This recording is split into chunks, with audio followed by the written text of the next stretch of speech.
የሐዋርያት ሥራ ምዕራፍ 1 ኢየሱስ ወደ ሰማይ አረገ። ቴዎፍሎስ ሆይ ኢየሱስ ለማድረግና ለማስተማር የጀመረውን ሁሉ ቀድሞ ባለው መጽሐፌ ጽፌልሃለሁ። ይኸውም እስካረገበት ቀን ድረስ ለመረጣቸው ሐዋርያት በመንፈስ ቅዱስ አማካኝነት የሰጣቸው ትእዛዝ ነው። ከሕማማቱም በኋላ ራሱ ቀርቦ ሕያው መሆኑን ለነዚሁ በብዙ ማስረጃ እያረጋገጠላቸው 40 ቀንም አልፎ አልፎ እየታያቸው ስለ እግዚአብሔር መንግሥት ነገራቸው። ከእነርሱም ጋር በማዕድ ተቀምጦ ሳለ እንዲህ ሲል አዘዛቸው። ከኢየሩሳሌም አትውጡ፣ ነገር ግን እኔ ስናገር የሰማችሁትን አብ የሰጠውን ተስፋ ጠብቁ። ዮሐንስ በውሃ አጥምቆ ነበርና፣ እናንተ ግን ከጥቂት ቀን በኋላ በመንፈስ ቅዱስ ትጠመቃላችሁ። እነርሱም ተሰብስበው ሳሉ ጌታ ሆይ የእስራኤልን መንግሥት መልሰህ የምታቋቁምበት ጊዜ አሁን ነውን? ብለው ጠየቁት። እርሱም እንዲህ አላቸው፣ አብ በገዛ ሥልጣኑ የወሰነውን ጊዜ ወይንም ወቅት ማወቅ ለእናንተ አልተሰጣችሁም።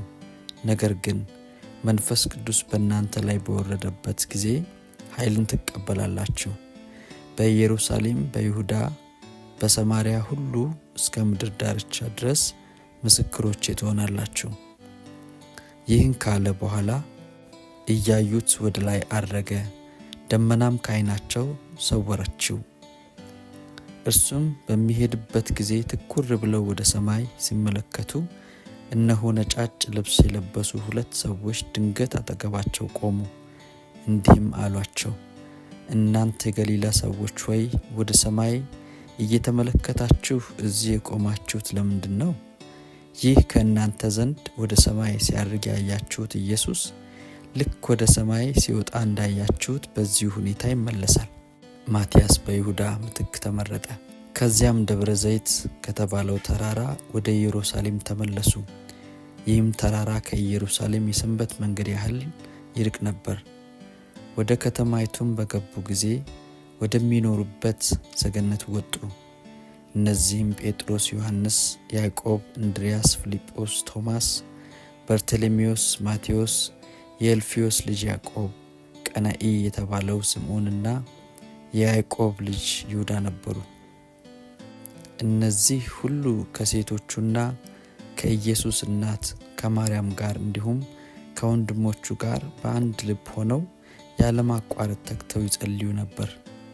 በእነዚያም ቀናት ጴጥሮስ 120 በሚሆኑ ወንድሞች መካከል ቆሞ እንዲህ አለ፣ ወንድሞች ሆይ ኢየሱስን ለያዙት ሰዎች መሪ ስለሆናቸው ስለ ይሁዳ መንፈስ ቅዱስ አስቀድሞ በዳዊት አፍ የተናገረው የመጽሐፍ ቃል መፈጸም ስላለበት እርሱ ከኛ እንደ አንዱ ተቆጥሮ በዚህ አገልግሎት የመሳተፍ ዕድል አግኝቶ ነበር።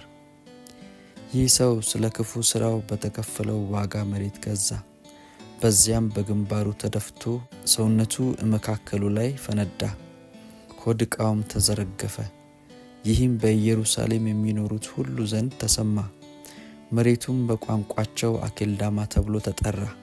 ትርጓሜውም የደም መሬት ማለት ነው። ጴጥሮስም በመቀጠል እንዲህ አለ፣ በመዝሙር መጽሐፍ መኖሪያው ባዶ ትሁን፣ የሚኖርባትም ሰው አይገኝ፣ ደግሞም ሹመቱን ሌላ ሰው ይውሰደው ተብሎ ተጽፏል።